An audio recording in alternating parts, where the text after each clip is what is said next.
répandu dans nos cœurs. Dansez dans sa puissance et lancez vos clameurs, car du lever du soleil jusqu'à son coucher, dans les bontés du Seigneur ne sont pas épuisées. Elles se renouvellent chaque matin. Les bontés du Seigneur n'ont pas de fin. Louez Dieu dans son saint lieu. Louez Dieu dans son saint lieu. Louez dans les cieux.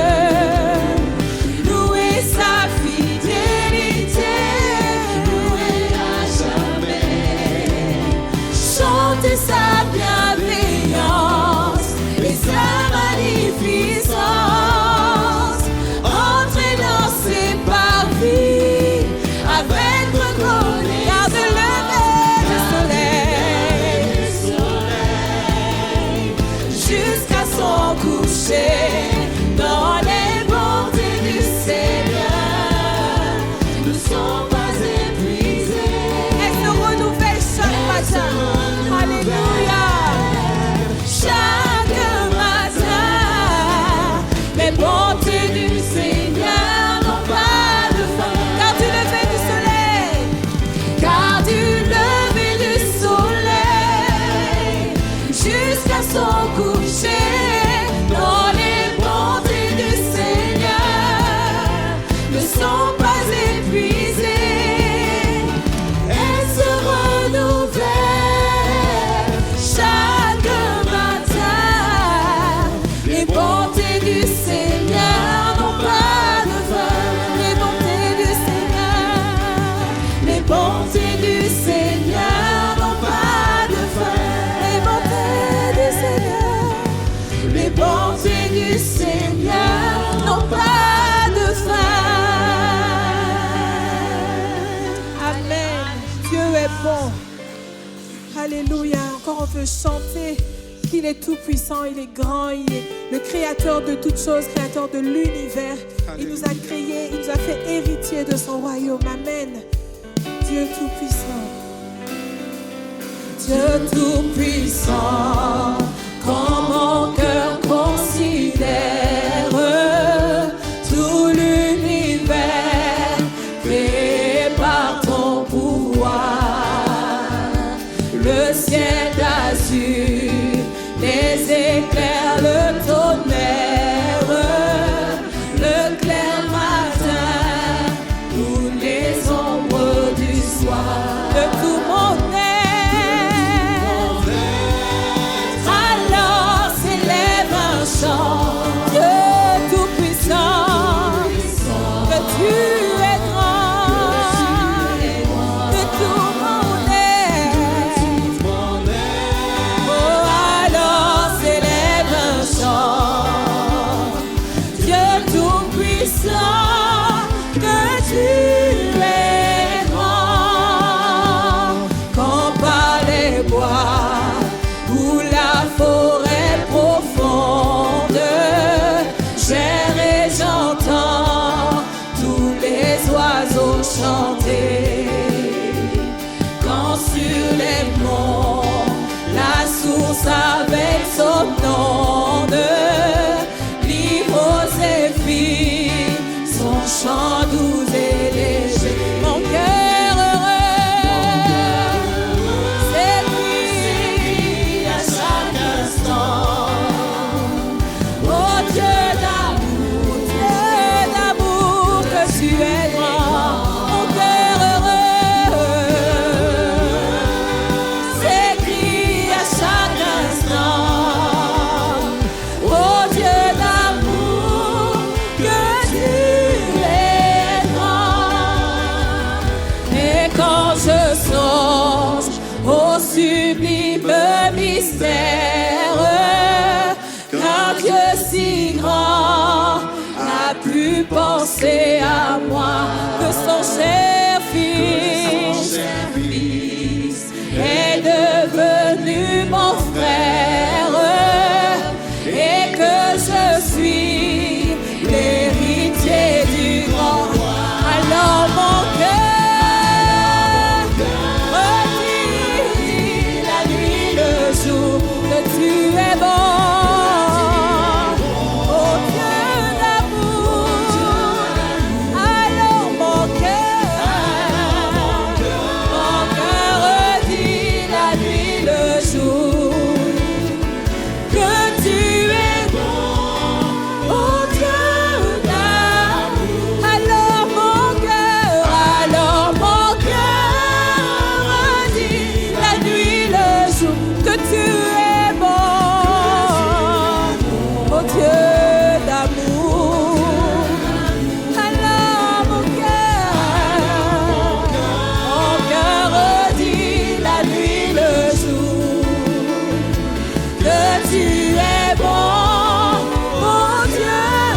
peuple de racheter, Seigneur.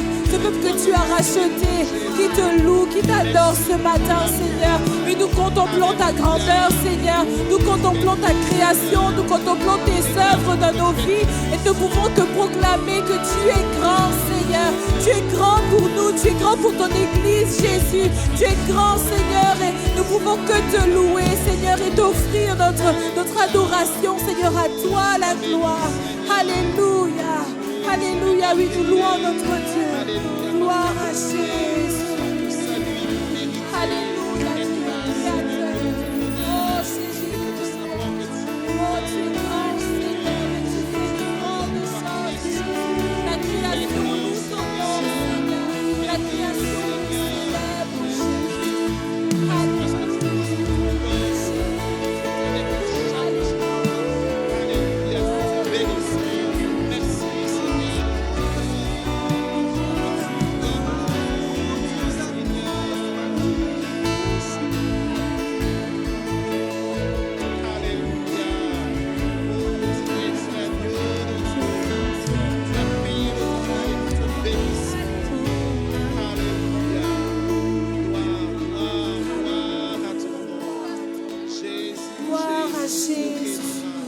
Tout-puissant, Dieu grand. Alléluia, nous venons encore proclamer ce matin que le nom de Jésus est grand. Le nom de Jésus est tout-puissant. Et c'est lui qui délivre, c'est lui qui guérit. Alléluia, mon Dieu, tu es puissant. Mon Dieu, tu es puissant. Alléluia, Seigneur. Nous élevons ton nom, Jésus. Gloire à ton nom. Mon Dieu est puissant. Il déplace les montagnes, il me cache sous ses ailes, il est mon abri. Mon Dieu est puissant, c'est lui qui me guérit, lui qui me fortifie, il règne à jamais. Mon Dieu est lui, sauveur de toute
proclamons, ce ne sont pas que des mots, mais par la foi, nous le croyons et que ce matin encore, il est capable de toucher ton corps malade.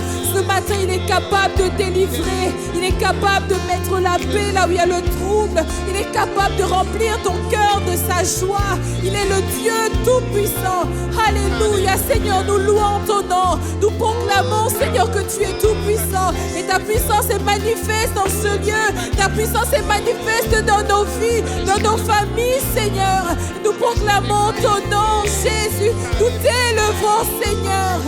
Alléluia.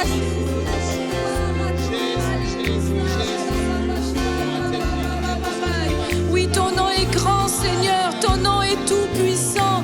Mon Dieu est tout-puissant. Mon Dieu est saint. Tu es celui qui guérit. Tu es celui qui délivre. Et c'est ton nom ce matin que nous voulons élever. C'est ton nom que nous voulons glorifier. Ce que tu as promis, Seigneur, ta main l'accomplit. Tes œuvres sont grandes et formidables. Tu es, Seigneur, la vérité. Tes promesses durent d'éternité en éternité. Tu es tout-puissant. Nous avons la victoire en toi, Jésus. Et ce que tu as fait hier, tu le fais aujourd'hui. Ce que tu as promis hier, tu l'accomplis aujourd'hui. Tu es Dieu et nous te louons, nous t'adorons, Seigneur.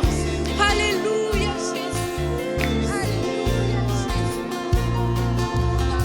Jésus, je déclare, Seigneur, que tu déplaces les montagnes dans ma vie. Je déclare que tu déplaces les montagnes dans la vie de mes frères et de mes sœurs, Seigneur. Merci parce que tu es le Dieu tout-puissant. Tu es le Dieu grand, Seigneur, qui veille sur nous.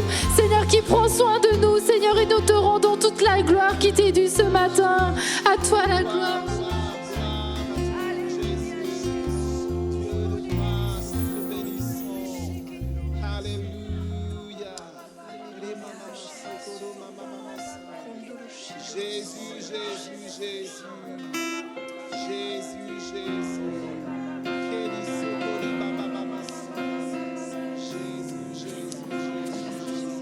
Alléluia.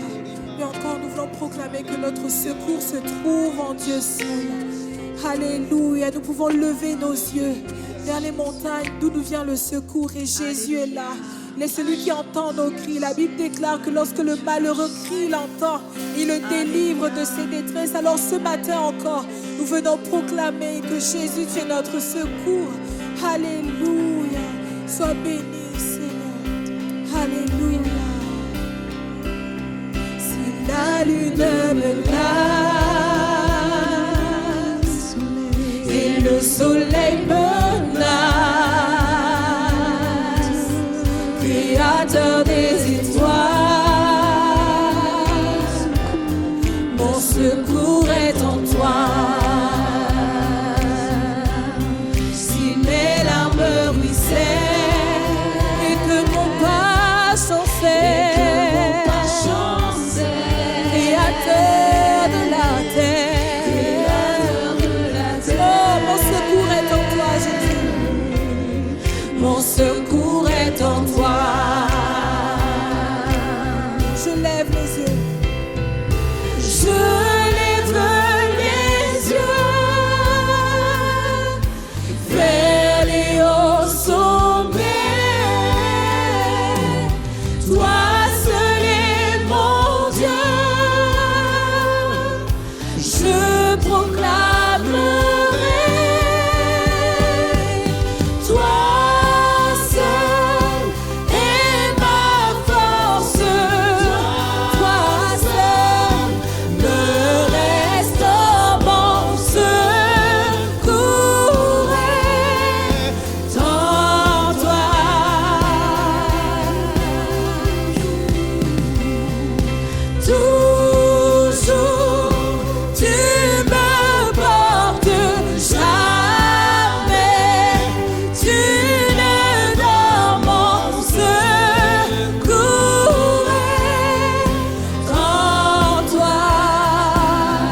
espoir, ton chemin, mon destin, ton salut, mon refuge, tout est en toi, ta victoire, mon espoir, ton chemin, mon destin, ton salut, mon refuge, tout est en toi, ta victoire, mon espoir, ton chemin, mon destin, ton salut, mon refuge, tout est ta victoire, mon espoir, ton chemin, mon destin, ton salut, mon refuge, tout est en toi.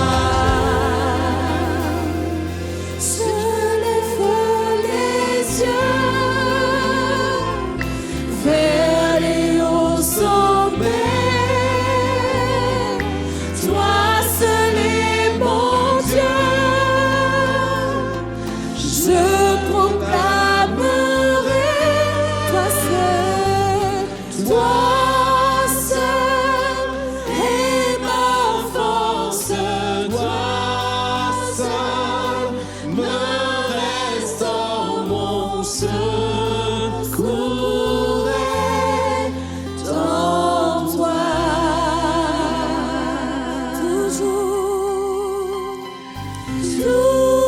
Toujours, tu m'apportes jamais,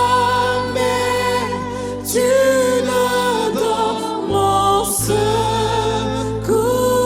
est en toi. Alléluia Jésus, et tu entends nos voix Seigneur. Alléluia, tu entends le cri Seigneur de celui qui se tourne vers toi et tu viens à notre secours Seigneur. Alléluia. Confiez en toi, Seigneur. Confiance en toi, Jésus. Alléluia. Jésus, secours est en toi. Alléluia. Alléluia. Jésus, Jésus.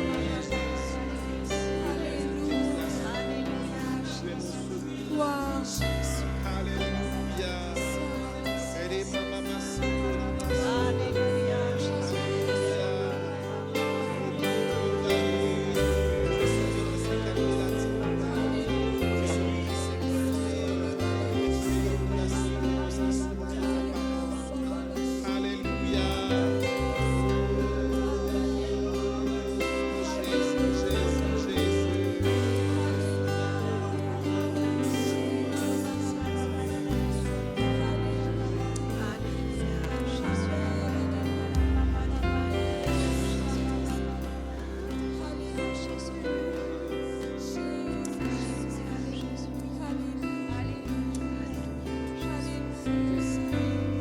Alléluia Jésus. Alléluia, oui nous chantons Alléluia, nous venons t'adorer Seigneur. Venons te louer Jésus. Lorsque tu es là Seigneur ce matin, tu agis Seigneur, tu sièges au milieu de notre louange Jésus. Tu connais les besoins des cœurs et tu viens y répondre Jésus. Tu connais, Seigneur, la peine profonde des cœurs et tu viens mettre ta paix. Seigneur, je te loue pour l'action de ton esprit ce matin. Tu te répands, Jésus. Alléluia, nous t'adorons. Oh, gloire à toi. Oh, nous chantons Alléluia à ton nom, Seigneur. Alléluia. Gloire à Jésus. Alléluia. Alléluia. Tu es digne de louange. Alléluia. Alléluia. Oh, tu es digne, Jésus.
Jésus. Oh, tu es le roi des rois, le Seigneur des seigneurs. Et tu es celui qui mérite la louange de nos cœurs ce matin. Alléluia. Alléluia, c'est pourquoi nous chantons. Alléluia. Oh, Alléluia. Alléluia. Tu es digne de louange. Alléluia. Alléluia. Tu es digne de louange. Disons-le avec nos voix. Alléluia. De tous nos cœurs, nous faisons monter un parfum de louange vers notre Dieu. Tu es digne. De louange. Alléluia. Alléluia. Tu es digne de louange.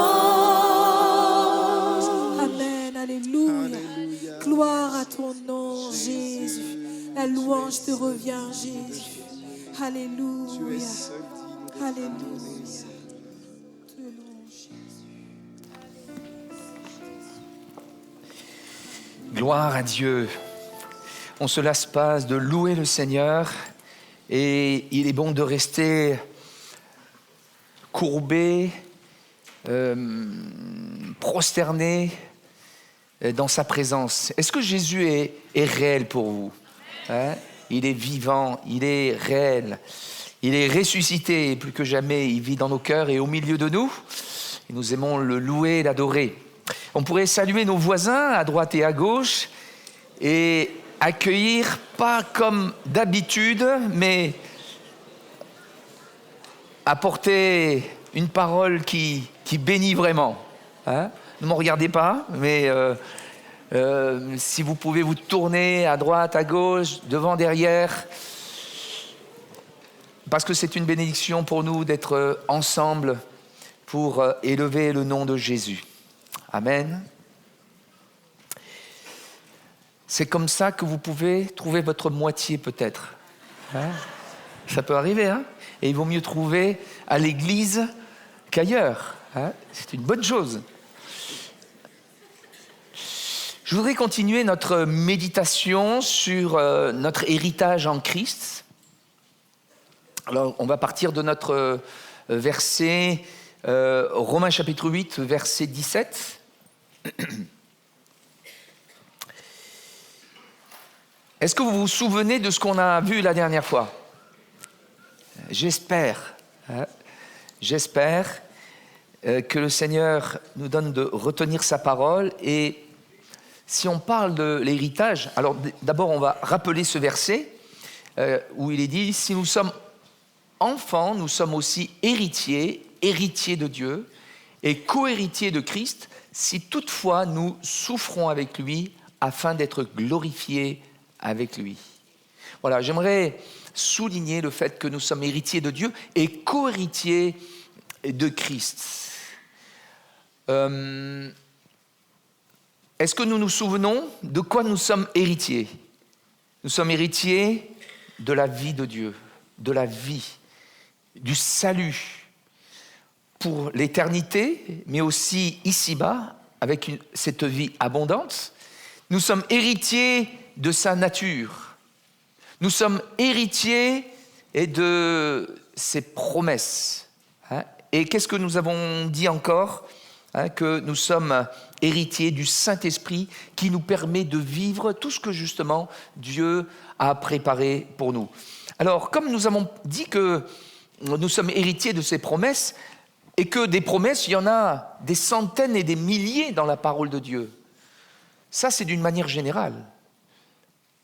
On répète, on souligne que devient la promesse que Dieu te fait, dans la mesure où cette promesse devient vivante pour toi et que dans ta relation avec le Seigneur, eh bien, tu reçois cette parole qui devient, qui émerge et que tu sais que Dieu te le dit. Et c'est ainsi que nous pouvons persévérer, progresser. Alors vous pouvez comprendre que des promesses, il peut y en avoir énormément, mais nous faisons que quelques ponctions. Nous rappelons quelques héritages principaux, je dirais, mais dans notre quotidien, dans notre détail, eh bien évidemment, il y a toutes sortes d'héritages, et je pense que vous allez comprendre. Quand nous disons, et c'est vrai que je le disais, des fois on peut prêcher par révélation, mais on prêche aussi par besoin. C'est-à-dire que dans le contact avec les uns les autres, quand je pose la question, nous sommes héritiers de quoi ?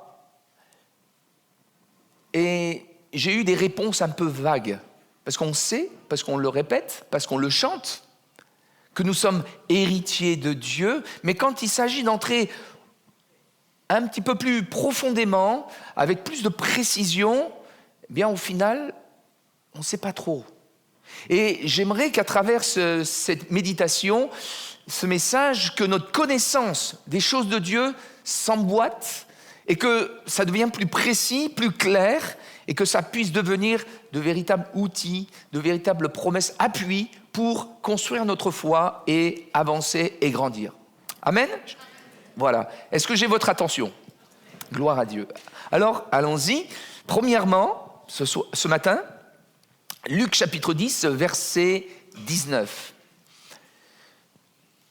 Jésus dira, « Je vous ai donné le pouvoir de marcher sur les serpents et sur les scorpions et sur toute la puissance de l'ennemi, et rien ne pourra vous nuire. » Nous sommes héritiers, en tant que disciples du Seigneur Jésus, de l'autorité, d'une autorité par le Saint-Esprit.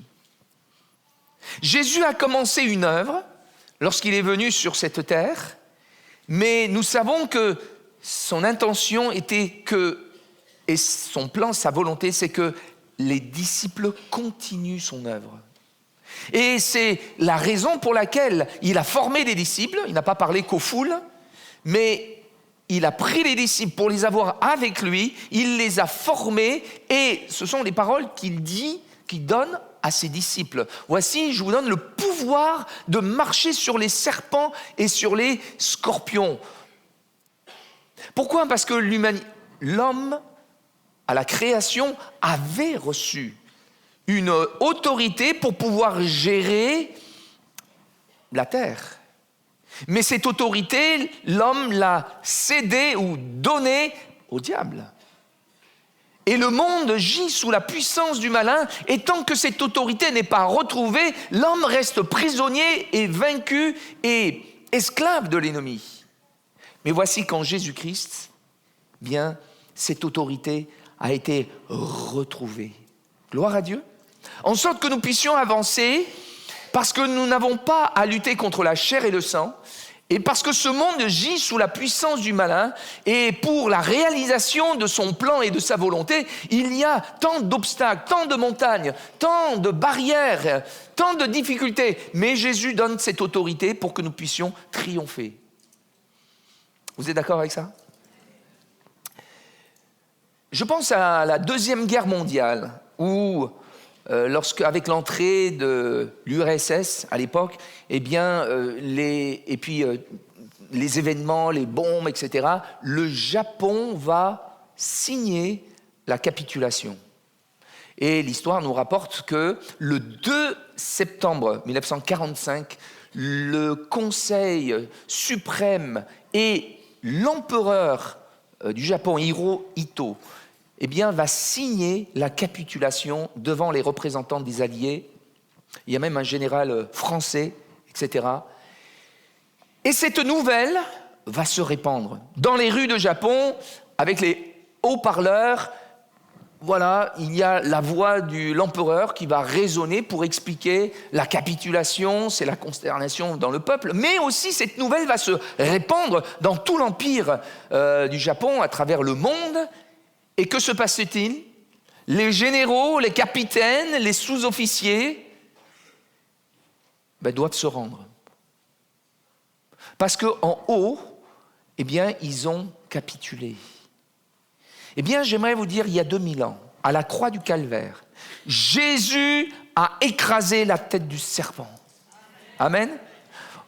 Sur le bois du Golgotha, celui qui dominait le monde sur le plan spirituel.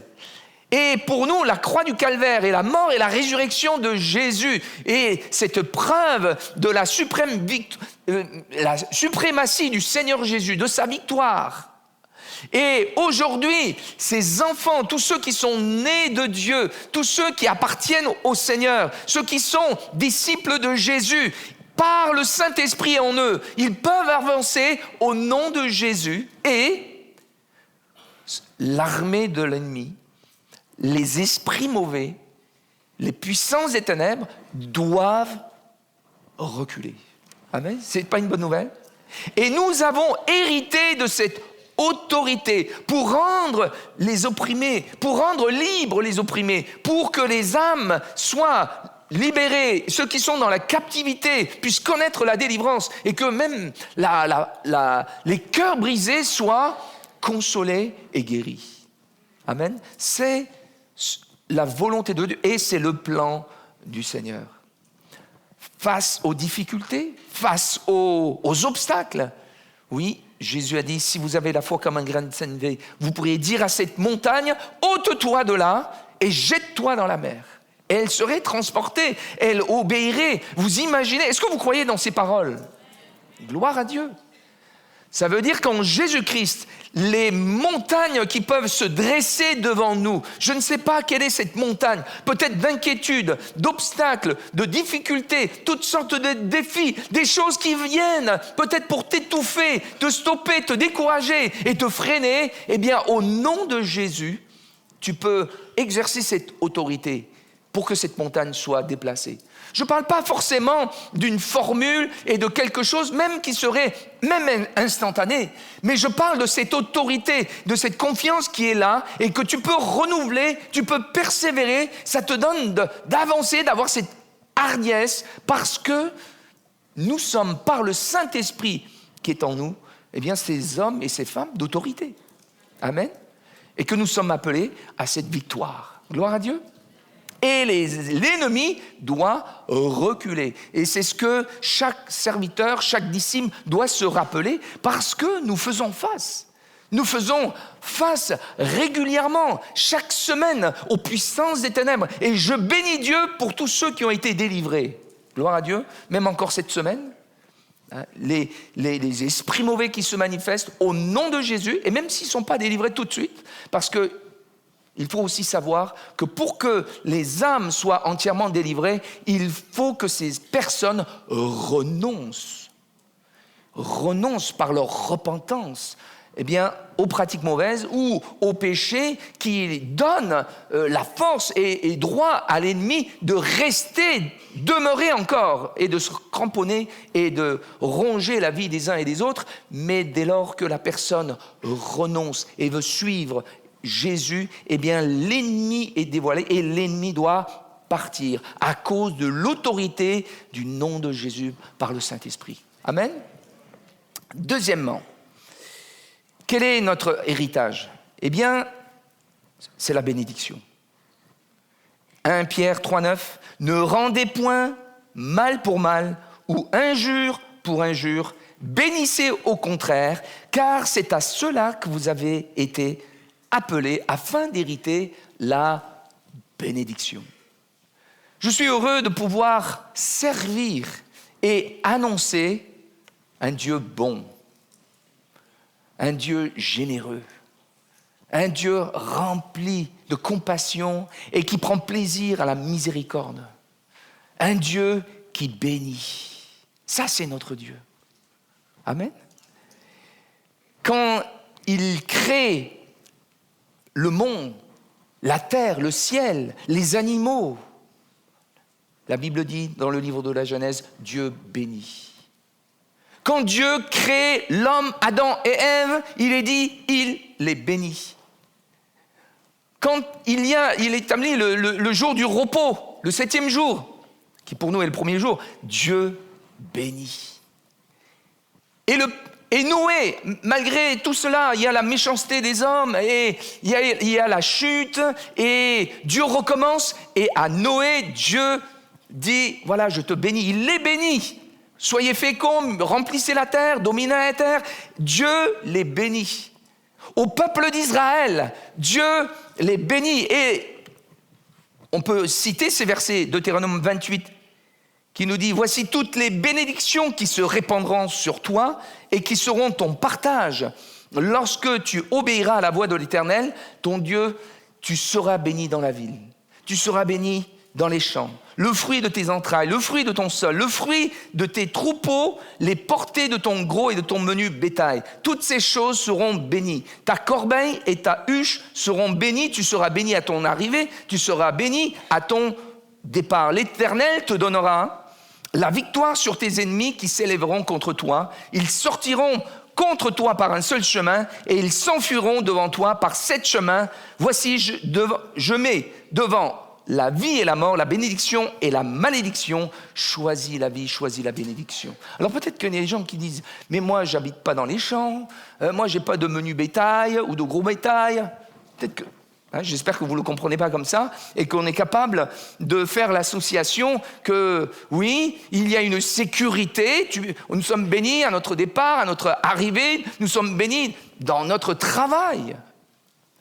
Nous sommes bénis dans nos familles, le fruit de tes entrailles, nos enfants. Et voici toute la volonté de Dieu exprimée pour que ceux qui mettent leur confiance en lui au point de le suivre et d'obéir, soient bénis. Gloire à Dieu.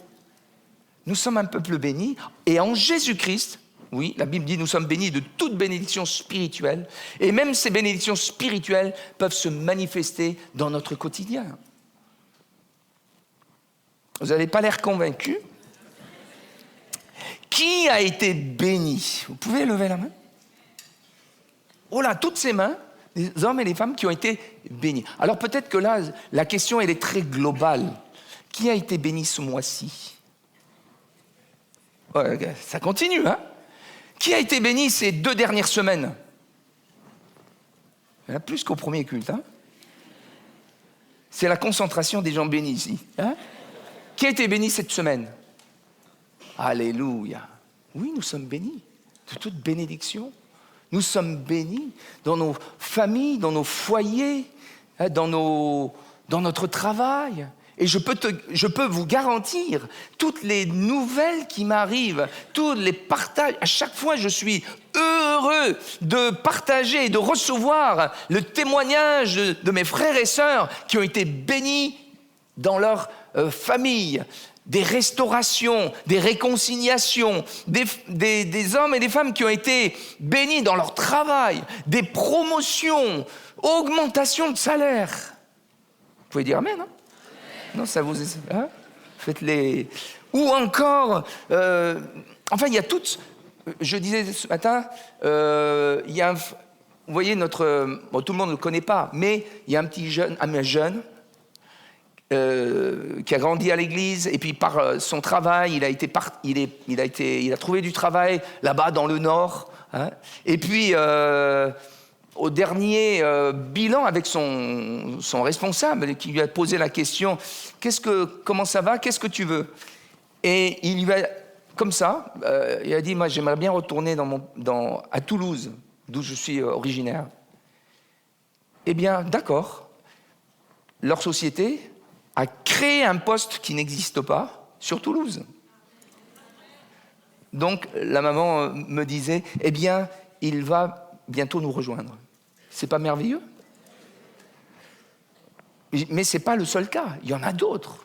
Que ce soit dans les mutations, ceux qui ont obtenu des logements, ceux qui ont eu des héritages, ceux qui ont obtenu... Enfin, toutes sortes de portes qui se sont ouvertes. Amen. Mais, voyez, ne maudissez pas, bénissons afin d'hériter la bénédiction. Et je sais que, même au milieu de nous, le fait d'apprendre à dire des paroles qui édifient et qui bénissent, ça bénit énormément dans un foyer, dans un couple. Est-ce que vous le mettez en pratique? Parce que, oui, parfois, il y a eu des paroles de mort, des paroles de malédiction, et même qui ont été prononcées et qui restent plantées dans les cœurs.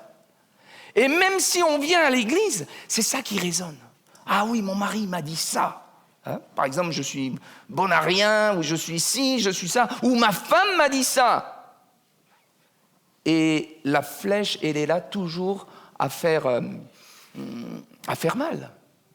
Eh bien, annulez ces paroles. Reconnaissons, on demande pardon. Et puis, on les remplace par les paroles de vie.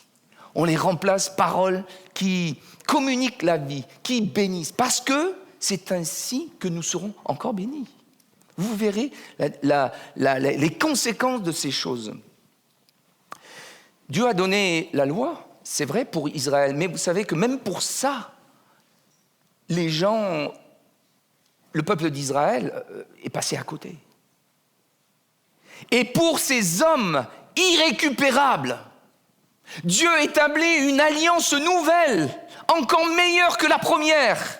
Amen. Pour que ceux qui espèrent en lui et qui se donnent à lui puissent entrer dans la bénédiction. Alors si quelqu'un ce matin, quelqu'un qui se dit au fond de lui-même, je suis enfant de Dieu, mais quand même, moi je porte la poisse. Quand même, je suis maudit. Moi, j'ai ce problème. Quelque part, le diable, qui est le père du mensonge, il peut chuchoter à ton oreille, au fond de ton cœur, que c'en est ainsi. Et qu'il t'attaque, qu'il te fait mal en insistant peut-être sur un trait de la vie passée, de ce qui est naturellement peut-être là, de par ton parcours, ton éducation et ce que tu as été. Mais j'aimerais te dire, maintenant en Jésus-Christ, tu es béni. Tu tailles en pièces ces paroles, ces mensonges de l'adversaire et que tu puisses dire, je suis béni en lui. Moi, tous les matins, je me lève et je déclare, même quand l'humeur n'est pas là, même quand il fait mauvais, même quand il pleut, même quand il y a toutes sortes de choses qui peuvent sembler aller de travers, eh bien, je déclare, je suis béni. Je suis un homme béni. Gloire à Dieu. Et je suis béni. Amen. Troisièmement, nous sommes bénis, oui. Jacques 2, verset 5. Écoutez mes frères, bien-aimés, Dieu n'a-t-il pas choisi les pauvres aux yeux du monde pour qu'ils soient riches en la foi et héritiers du royaume qu'il a promis à ceux qu'il aime? Voilà quelque chose que nous répétons souvent, que nous disons, nous le chantons, que nous sommes héritiers du royaume. Mais ça veut dire quoi? Nous sommes héritiers du royaume. Mais quel royaume? Il nous faut savoir que dans la parole de Dieu, et c'est quelque chose qui est répété dans tout l'Ancien Testament pour le peuple d'Israël, et dans même le Nouveau, l'évangile que nous prêchons, c'est l'évangile du royaume de Dieu. Et dans la culture juive, ils savent très bien, de par leur enseignement et les prophètes qui ont annoncé que vient un royaume, qu'il y a un Messie, un Seigneur, un Sauveur qui vient et qui va établir un royaume. Qui est ce roi? Ce roi, c'est Jésus. Pour nous, voilà, le Messie. À qui appartient l'honneur, la puissance, la gloire, l'autorité, toutes choses. Et tout le monde attend, les croyants attendent ce royaume. Et la parole de Dieu nous dit, oui, que ce royaume, Jésus va l'établir sur la terre lorsqu'il reviendra à son deuxième retour. qu'il posera les pieds sur les montagnes des Oliviers, il jugera la nation, et sur la terre, il va régner. Et ça sera un royaume terrestre, où les choses seront bouleversées, ça ne sera plus le mal qui va dominer, Satan sera lié, et c'est Jésus qui va régner sur la terre. Gloire à Dieu. C'est la raison pour laquelle la Bible dit que tout genou fléchira devant lui et toute langue le confessera. Personne ne pourra résister devant ce roi de gloire. Parce que Jésus est roi. Et quand la Bible dit que nous sommes héritiers du royaume, eh bien nous serons co-héritiers de Christ. Nous régnerons avec lui et nous partagerons ce royaume. Amen. Et après cela, Satan sera délié, et les hommes préféreront encore Satan, mais Dieu va se manifester une nouvelle fois et sera établi le royaume éternel de Dieu, où il ne nous est même pas possible de le décrire. Un royaume, voilà, peut-être dans une autre dimension, qui sera spirituel, et où Dieu se manifestera, et nous partagerons, nous sommes héritiers de ce royaume. Il y en a qui disent, et là je voudrais rectifier, ou en tout cas préciser ce à quoi nous croyons, c'est qu'il y en a qui disent que ce royaume-là, inébranlable et spirituel, est déjà là. Le royaume terrestre que les prophètes ont annoncé. Je vous dis que non. Ce n'est pas ce que nous croyons. Nous croyons que le royaume spirituel est là.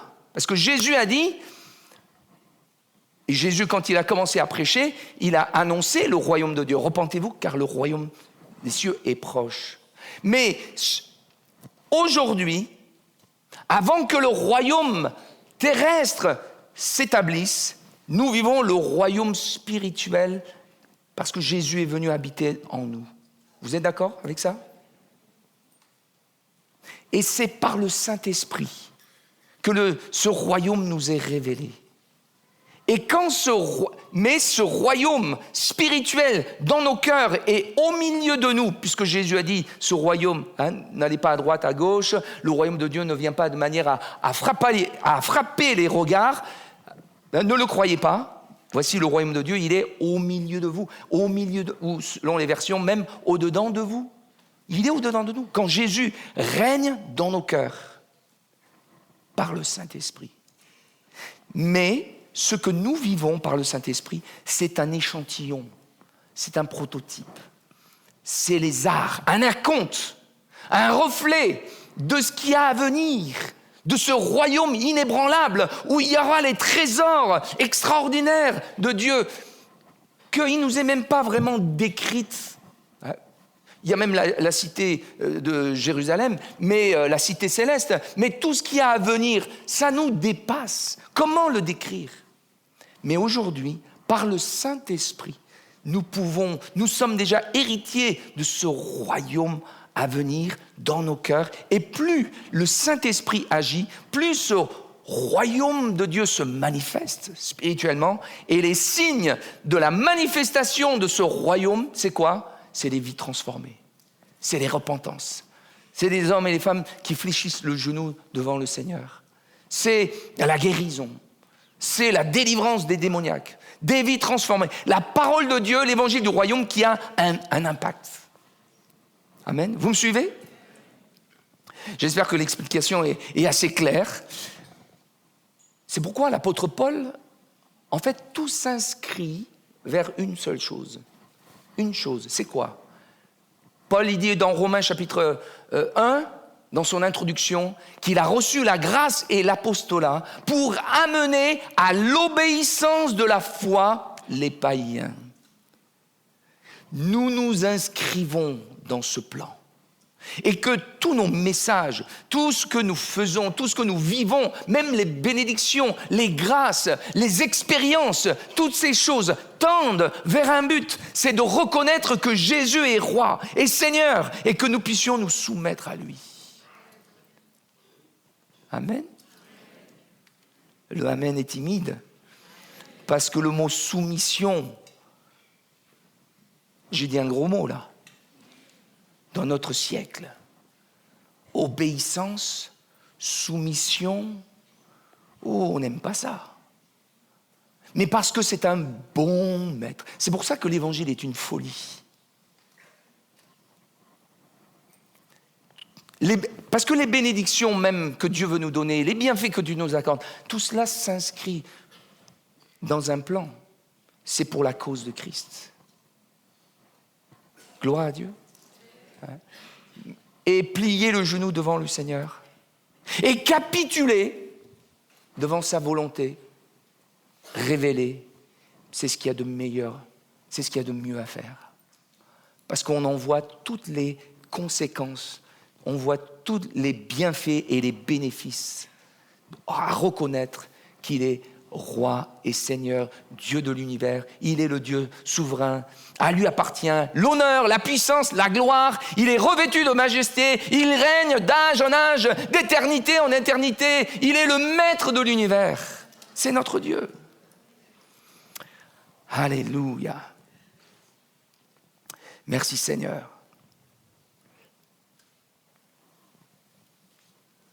Quatrièmement, nous sommes héritiers de quoi? Dans Romains chapitre 4, verset 13, il nous est dit, en effet, ce n'est pas par la loi que l'héritage du monde a été promis à Abraham ou à sa postérité, c'est par la justice de la foi. Vous voyez, il nous est dit que le monde a été promis comme héritage à Abraham et à sa postérité. Et on a compris il n'y a pas longtemps, depuis pas longtemps, que nous sommes la postérité d'Abraham. Nous sommes les enfants d'Abraham. Il est le père de la foi. Vous êtes d'accord? Nous sommes héritiers du monde.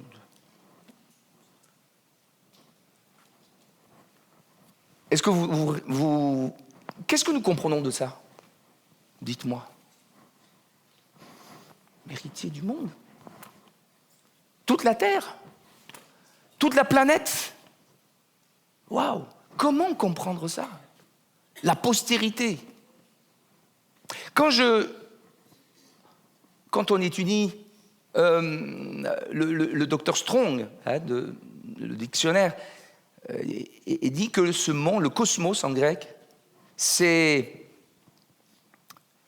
le monde, la terre, les habitants de la terre, les hommes, la race humaine, la multitude sans Dieu, la masse des hommes séparés de Dieu, ceux qui sont hostiles à Christ, les affaires du monde, la masse des choses terrestres, la totalité des biens terrestres, les richesses, les avantages, même les opposants à la cause de Christ. Le monde, c'est tout ça. Et la Bible dit que nous sommes héritiers de tout ça. Alors comment comprendre ça? Je pense à ce révivaliste du XVIIIe siècle, John Wesley, qui a dit « Ma paroisse, c'est le monde ». Autrement dit, tous les hommes de la terre, c'était son champ d'action. Pour lui, c'était tous ces gens. N'est-ce pas ce que Jésus a dit? Vous serez mes témoins à Jérusalem, en Samarie, en Judée, en Samarie, jusqu'aux extrémités de la terre. C'est pourquoi si nous réalisons notre héritage, c'est que notre travail et la proclamation de l'Évangile ne s'arrête pas entre ces quatre murs et ce quartier, mais nous sommes portés vers l'extérieur, au monde qui nous entoure. Je me rappelle, on avait reçu dans une église où nous avons travaillé, le missionnaire qui a travaillé à Tahiti, et il a dit, alors il a travaillé, je crois, presque toute sa vie, il a dit, quand Jésus dit « Vous serez mes témoins jusqu'aux extrémités de la terre », cette parole a été dite à Jérusalem. Et si on prend le globe et qu'on le traverse de Jérusalem, le côté diamétralement opposé, l'extrémité, le point le plus éloigné de Jérusalem, c'est Tahiti. Il dit voilà, je réponds j'ai répondu à l'appel de Dieu d'aller jusqu'aux extrémités de la terre pour annoncer cet évangile du salut qui sauve l'homme de la condamnation et de la perdition éternelle. Et nous sommes héritiers du royaume de Dieu. L'apôtre Paul, il dira, moi il n'y a maintenant plus rien qui me retient dans ces contrées. Il a fini l'œuvre en Orient. Maintenant, il va se porter vers l'Europe. Et il exprime son désir d'aller en Espagne. Alors, on n'a pas la preuve dans la Bible qu'il est allé en Espagne, mais en tout cas, il l'exprime dans l'épître de Paul aux Romains. Et la tradition chrétienne raconte, oui, qu'il est allé là-bas, annoncer l'évangile. Pourquoi ? Parce qu'on sait très bien que dans le livre des Actes, Jérusalem a été remplie de la doctrine de l'évangile de Jésus-Christ. Amen. Un peu plus loin, on voit qu'ils ont bouleversé, et ce sont les Juifs qui rendent témoignage de cela, que ces hommes, ils ont bouleversé le monde. Et pour la connaissance de l'époque, Espagne, c'était l'extrémité du monde. Ils ne connaissaient pas plus, ils ne connaissaient pas l'Amérique, hein, par exemple. Non, ils connaissaient, l'Amérique a été découverte plus tard. C'était là l'extrémité du monde. Donc, pour l'apôtre Paul, on peut supposer que l'extrémité de la terre, c'est là-bas. Et moi, je crois qu'il est allé, je pense. Enfin, je peux me tromper. Mais la tradition dit qu'il est parti il a embarqué d'Éphèse, qu'il est parti là-bas et qu'il a même fait escale en Gaule, à Marseille, chez Samuel. Voilà. Et puis qu'il est parti là-bas. Bon. Mais ce qui est sûr et certain, c'est que il y avait certainement cette compréhension d'aller annoncer pour toutes les nations, pour toutes les races, pour toutes les ethnies, pour toute l'humanité entière, parce que ces disciples sont héritiers du monde. Gloire à Dieu. Et que pour la réalisation de son plan, eh bien, Dieu est capable de pourvoir, de donner, de fournir tous les moyens nécessaires pour que son plan s'accomplisse. Gloire à Dieu. Que ce soit, regardez, et sur le chemin,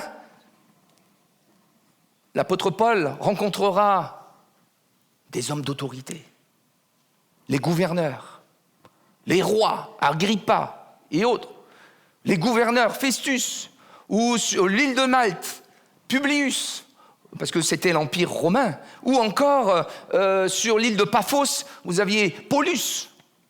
C'est tous des Us à cette époque-là. Hein, si vous lisez Astérix, hein, c'est un peu ça. Mais en tout cas, oui, il a rendu témoignage devant César. La parole de Dieu s'accomplit. Et Dieu va fournir tous les moyens nécessaires pour le faire. Et quand c'est la volonté de Dieu, c'est cela. Regardez comment Dieu a nourri Élie au torrent de Kérit. Ça, je le crois, que Dieu est capable de faire toutes sortes de choses extraordinaires pour que son plan s'accomplisse. Amen.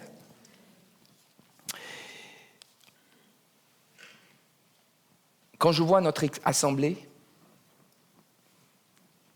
comment elle est cosmopolite, vous savez que si on compte un peu les nationalités qu'il y a, je crois on dépasse largement les 40, je crois qu'on doit avoisiner les 50 nationalités.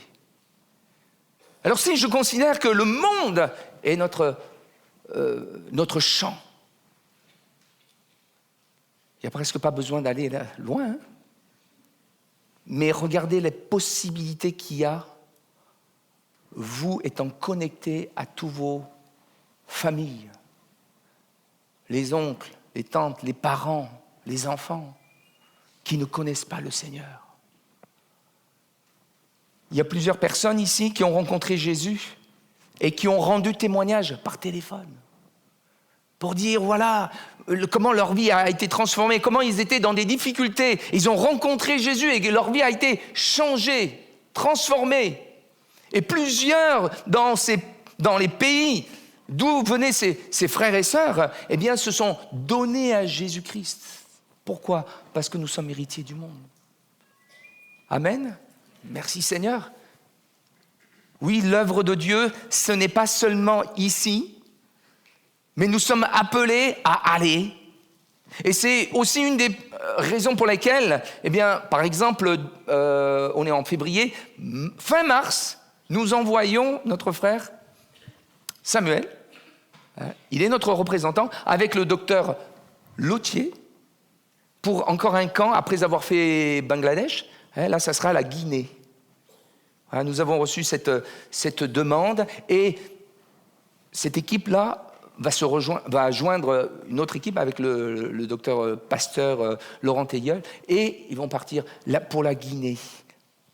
Guinée, c'est notre héritage. Il y a des Guinéens ici? Ah non, il n'y en a pas.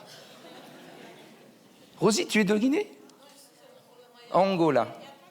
Ah, 3 Guinées. Oh, Conakry. C'est où?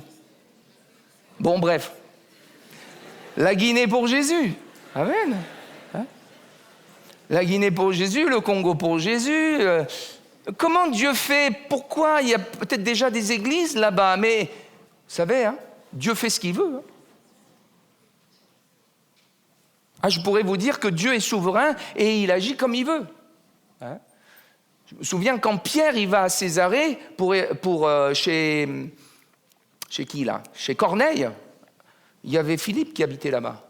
Philippe, Léo. Il aurait pu dire à Philippe, non, Dieu va dépêcher Pierre. Bon bref, là c'est une parenthèse. Dieu fait ce qu'il veut, il envoie. Pourquoi? Parce que nous sommes héritiers du monde.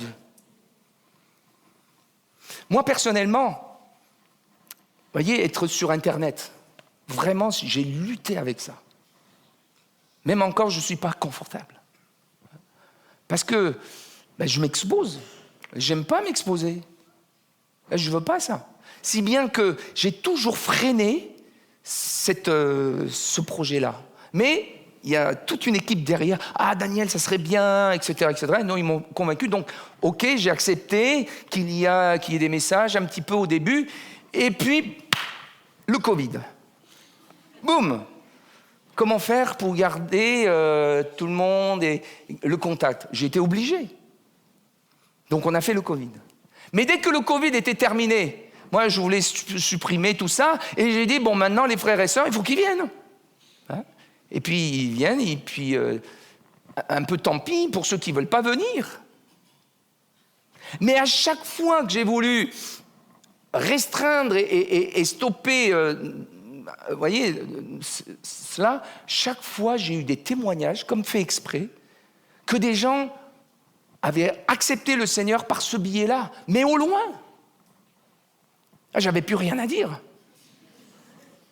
Des États-Unis, on m'a dit, et pas comme ça en vague. J'ai eu vraiment des précisions de la personne qui m'a rendu témoignage. Quoi, aux États-Unis?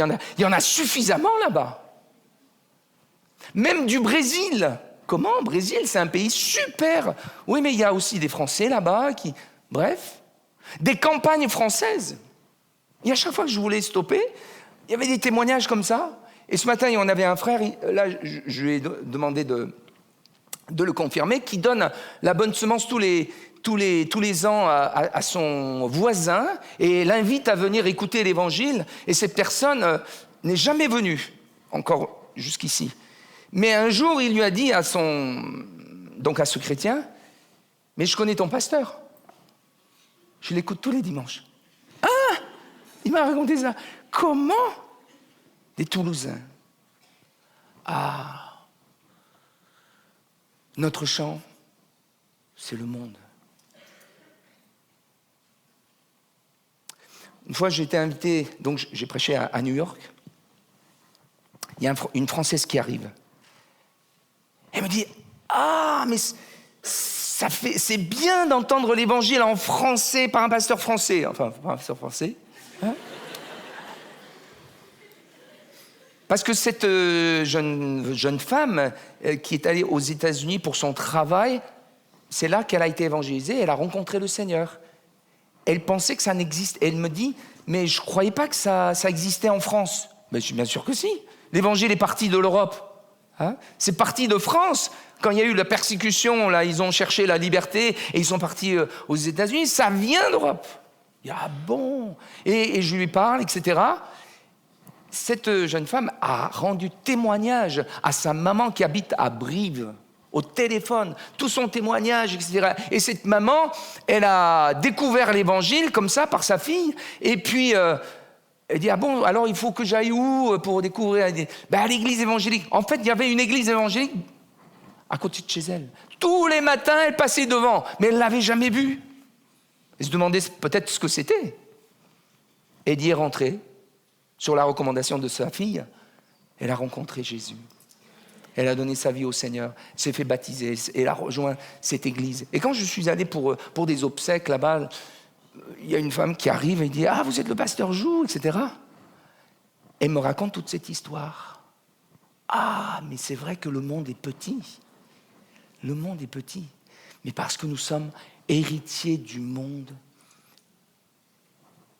Oui, Dieu est capable, pour son projet, bien de pourvoir. Oui, je voudrais marquer la chose. Dieu ne bénit pas forcément matériellement pour notre propre satisfaction et pour notre convoitise et pour notre soif de richesse, etc. Non, c'est pas ce que Dieu fait. Mais quand Dieu a un plan, regardez David, regardez Joseph, regardez Daniel, regardez Esther. C'était des hommes qui ont gravi des échelons, des hommes qui ont été placés à haut niveau, des hommes d'autorité, des hommes que Dieu a permis qu'ils soient élevés. Pourquoi? Esther, c'est pour sauver son peuple. Il y avait un plan derrière. Elle est devenue reine pour ça. David, c'est pour que le royaume de Dieu s'étende et qu'il manifeste l'image de Dieu. Et Dieu l'a élevé. Et Joseph, c'était pour sauver son peuple de la famine. Aussi pour montrer l'image de Christ. Ou encore Daniel, même en temps de déportation, il est devenu un gouverneur. Vous voyez, reine, gouverneur, roi, tout ça, oui, ils étaient bénis, ils étaient riches. Ils ont reçu des promotions, mais c'était pourquoi? C'était pas pour eux. C'était pour qu'ils puissent être des moyens de salut, des moyens de bénédiction pour les autres. Et pour cela, il n'y a pas de limite. Dieu peut faire ce qu'il veut. Dans l'histoire de Esther, Dieu va se servir de Assuérus, un roi païen, pour déjouer le plan, le complot contre le peuple hébreu. Dieu va se servir de Cyrus, un roi païen, pour que le temple d'Israël, de Jérusalem, soit rebâti. Pour bâtir le tabernacle, tout l'or et l'argent qu'il fallait, qui les a donnés? Les Égyptiens qui les opprimaient. Vous voyez? Comment comprendre ça? Mais c'est que Dieu est dans l'affaire. C'est que Dieu bénit, Dieu dirige et Dieu conduit toutes choses pour que son plan, sa volonté s'accomplisse. Pour bâtir le temple, c'est le roi de Tyr, un roi païen qui va fournir tout le bois de cèdre, l'argent, l'or, et qui va fournir, pas l'argent, l'or, qui va fournir les charpentiers, les tailleurs de pierre, les ouvriers spécialistes pour bâtir. Oui, quand Dieu approuve les voies d'un homme. Si vous cherchez le royaume de Dieu et sa justice, toutes choses vous seront données par-dessus. Et Dieu est capable de nous étonner. Le secours vient. Gloire à Dieu. Quand nous étions missionnaires au Burkina, notre directeur de mission, c'était M. Berthelon.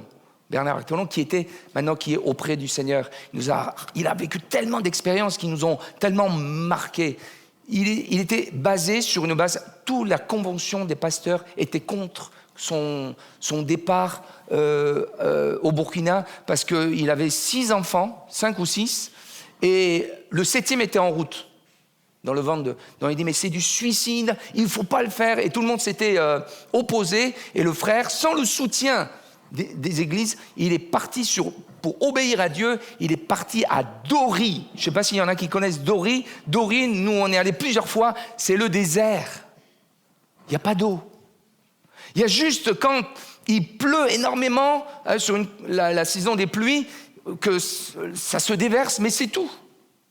C'est sec. Il y est allé là-bas, avec ses enfants. C'est fort, hein? Les enfants ont fait leur scolarité là-bas, en brousse. Ce qui ne les a pas empêchés, après, au retour, pour les études supérieures, de devenir ingénieurs ou ceci ou cela. Mais bref, Dieu les a accompagnés, Dieu était avec eux. Et à un moment donné, le frère, il s'est dit, toute cette eau qui arrive, quand il pleut, la saison des pluies, comment faire? L'eau est là, mais comment? Alors il a eu l'idée, et je crois que le Seigneur, il donne des idées, de creuser, faire des citernes. Il avait ce projet. La taille, je crois qu'il m'avait comme 2 grandes pièces, comme ça, ou 2 ou 3, je ne me rappelle plus exactement le détail. Énorme, comme des grandes citernes. Mais tout ça, il fallait de l'argent. D'où est-ce que l'argent peut venir? Hein, les églises n'étant pas, comment dirais-je, supportrices, etc. Et puis est arrivée une équipe de télévision qui sont arrivés là-bas, je ne sais pas s'ils sont arrivés en hélicoptère ou quoi, pour faire un documentaire, des reportages. Et ils ont atterri à la station missionnaire de Dori. Ils ont partagé. Et il a demandé, c'est quoi votre besoin? Il a exprimé son besoin. Tout l'argent est venu de là-bas. Et, j'ai oublié, c'était une équipe de télévision australienne. La femme du frère Bertolon était australienne. Et il y avait des connaissances, des connexions. Ils étaient contents de découvrir là-bas, en pleine brousse, il y avait une Australienne. Ils ont fait, le secours est venu de là-bas. Ça me fait penser à l'histoire du corbeau, hein, qui vient apporter les ressources. Ils ont pu construire, ils ont pu avoir l'eau, et ils ont pu faire bénéficier tout le village, et ils ont pu poursuivre leur travail missionnaire. Et il me disait, quand Dieu pourvoit, c'est mieux que quand c'est les hommes qui pourvoient. Selon nos calculs et nos stratégies. Alléluia. Amen. Moi, je me dis, si on réalise qu'on est héritier du monde, parfois, il y a des gens au milieu de nous. Oui, vous avez des promotions, et il y en a beaucoup. Hein? Je vous dis, il y en a beaucoup qui sont bénis ici. Nos ingénieurs, nos cadres, etc. Bref, je ne vais pas les énumérer. Merci Seigneur. Mais, moi, je voudrais vous interpeller. Pensez-vous que c'est juste pour vous?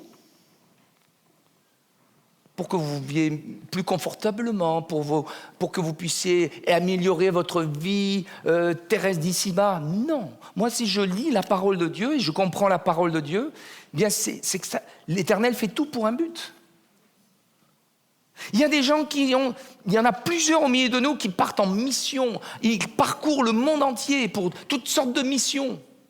Ils vont dans des endroits et dans des pays que nous ne pouvons pas y aller. Ils vont dans des endroits et dans des milieux où les prédicateurs ne peuvent pas y aller. Et même s'ils y vont, ils n'auraient pas accès au cœur. Dieu ouvre des portes. Dieu permet des choses extraordinaires. Mais il faut que nous puissions comprendre que nous sommes héritiers du monde et que nous sommes mandatés. Nous sommes dépositaires d'un mandat pour aller et annoncer la parole de Dieu, faire connaître. C'est pour ça que nous sommes en Inde, c'est pour ça que nous sommes en Arménie. C'est pour ça que nous soutenons l'œuvre missionnaire. C'est pour ça que nous soutenons, ou encore Bangladesh, Faridpour. Parce que le Saint-Esprit nous y pousse. Amen. Réaliser. Et ça donne un sens à notre vie. Et tout ça, notre héritage, pour un jour vivre avec lui, pour que ce royaume inébranlable, extraordinaire de Dieu, éclate sur cette terre. La nature dans ces temps-là, oui, le mal sera éradiqué. L'enfant jouera il pourra mettre sa main dans l'antre de la vipère. Loup et l'agneau paîtront ensemble. Il n'y aura plus de carnivores. Hein? Merci Seigneur. Ça ne veut pas dire qu'on ne peut pas manger de la viande maintenant. Je précise. Gloire à Dieu. Merci Seigneur. Réalisons le sens des richesses, des bénédictions que Dieu nous accorde pour mieux servir, pour mieux glorifier son nom, pour porter son nom. Et si c'est dans ce but-là, moi je dis, Seigneur, fais pleuvoir de ces bénédictions au milieu de ton peuple. Alléluia. Et que nous puissions avoir développé cette culture de bénir les uns les autres, d'aider, de soutenir et de permettre à l'évangile d'aller de l'avant. Seigneur, élargis nos cœurs et que nous puissions refléter ta grandeur et ton cœur. Amen. On peut prier le Seigneur. L'apôtre Paul dit, oh oui, qu'il prie pour que nos yeux soient illuminés et que nous puissions comprendre quelle est la richesse de sa gloire, de son héritage. Oui, il faut que nos yeux s'ouvrent pour voir l'héritage que Dieu a pour nous, pour pouvoir les réclamer, pour pouvoir y aller, pour pouvoir aller les saisir, persévérer. Et peut-être qu'il y en a qui se disent « Ah, mais tout ça, ces bénédictions, ces grandes expériences, c'est que pour des gens exceptionnels, c'est pour des hommes de Dieu spéciaux, etc. » Mais c'est complètement faux. Pour chacun d'entre nous, nous avons une part. Nous avons quelque chose que Dieu a préparé pour nous. Et la Bible dit dans Colossiens chapitre 1 qu'il nous a rendus capables d'avoir à l'héritage des saints. Il nous a rendus capables. Comment il nous rend capables? Il nous a donné sa nature, il nous a donné son esprit. Et par son esprit, nous pouvons obéir à Dieu. Nous pouvons nous soumettre à lui. Nous pouvons nous abandonner à lui et nous confier en lui. Et il fera. Gloire à Dieu. Amen. J'aimerais que nous puissions le serrer sur notre cœur et dire, Seigneur, que ma vie serve à ta gloire. Si je veux de la bénédiction, que ce ne soit pas pour mon égoïsme. Seigneur, tout ce que tu m'as donné, la famille, les enfants, ce que tu m'as donné, la santé, les biens, l'intellect, les capacités, ma position, mes richesses. Seigneur, que tout cela serve à ta gloire. Seigneur, je veux vivre pour chercher ton royaume et ta justice. Agis dans ma vie. Que ça puisse être notre prière, ça puisse être votre prière, et qu'ainsi, en se plaçant sur ce terrain-là, vous puissiez expérimenter les grâces de Dieu, des choses étonnantes, des choses miraculeuses. Alléluia. Amen. Mais j'aimerais aussi dire que tout ce que je viens de décrire ne peut se réaliser que dans la mesure où je donne ma vie à Jésus. Ça se réalise en Christ. Nous sommes bénis de toute bénédiction dans les lieux célestes en Christ. Et la grande question est, est-ce que tu es en Christ? Est-ce que tu es né de nouveau? Est-ce que tu lui appartiens? Est-ce que ton nom est inscrit dans le livre de vie? Est-ce que ta vie est en conformité avec la parole de Dieu? Ça, c'est la grande question. Aussi, ces paroles qui nous montrent ce que Dieu prépare pour ses enfants, eh bien, veulent trouver un cœur qui s'ouvre à lui. Et ce matin, je voudrais poser la question, y a-t-il des gens, il y a quelqu'un qui veut dire, oui, je veux entrer dans ce plan, je veux donner ma vie à Jésus, je veux lui faire confiance, je veux naître de nouveau. Tout le monde n'est pas enfant de Dieu, tout le monde est créature de Dieu. Mais pour devenir enfant de Dieu, il faut naître d'en haut. C'est un miracle qui se produit lorsque on s'abandonne à lui et qu'on demande pardon pour ses péchés. Y a-t-il ce matin des hommes et des femmes qui veulent dire, oui Seigneur, je te donne ma vie, je veux naître de nouveau. Révèle-toi à moi, qu'ils lèvent leurs mains là où ils sont. Seigneur, sauve-moi, change ma vie. Je veux devenir un enfant du royaume. Dieu vous voit, Dieu vous voit, Dieu vous voit, Dieu vous voit, Dieu voit. Oui, Dieu voit les mains qui se lèvent. Si c'est déjà fait, vous savez, vous n'avez pas besoin de le faire. Hein?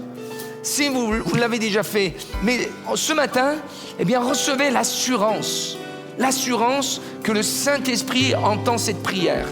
Et je demande à à ces personnes de se lever là où ils sont en réponse. Et on répond à l'appel de Dieu par la foi. Vous pouvez vous lever et dire: Seigneur, révèle-toi à mon cœur, révèle-toi à ma vie. Et je veux vivre les choses que tu as préparées pour moi. Je veux vivre les projets de Dieu. Oui, je peux me débrouiller à être béni par moi-même dans le monde. Oui, on peut se bénir, on peut aller chercher les bénédictions pour les causes de ce monde. Mais ce n'est pas là mon but. Mon but, Seigneur, c'est de vivre pour toi, de vivre de ta bénédiction qui est suivie d'aucun chagrin, de ta bénédiction. Je ne veux pas m'éloigner de toi, je veux entrer dans ton plan, Seigneur. C'est le sens de notre prière que nous faisons maintenant ensemble. Alléluia. Seigneur, tu vois ces bien-aimés qui se lèvent devant toi, Seigneur, et qui veulent t'expérimenter. Ils ouvrent leur cœur pour que Jésus, tu deviennes le maître et Seigneur de leur vie, pour que tu sois le roi. Fais ton entrée dans ces vies et que le miracle se produise, qu'ils naissent de nouveau, qu'ils reçoivent ta capacité, qu'ils reçoivent, Seigneur, tes dons, qu'ils reçoivent ta grâce et ta justice, afin qu'ils puissent voir la main de Dieu les conduire, qu'ils soient étonnés. Seigneur, merci de les bénir au nom de Jésus. Au nom de Jésus. Amen. Amen. Vous pouvez vous asseoir. Alléluia. On peut chanter ce chant? Que tous confessent. Alléluia. Que tous confessent ton nom si merveilleux et t'adorent à jamais, Fils de Dieu. En repassant la parole dans nos cœurs. Alléluia. Que notre vie lui appartienne. Nous confessons que Jésus est Seigneur. Alléluia. Que notre bouche te bénisse à jamais et que notre cœur vibre pour toi. Que notre être reflète désormais l'image de l'auteur de la foi.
Soit exalté, il est notre Seigneur et nous voulons le servir et le suivre. Amen.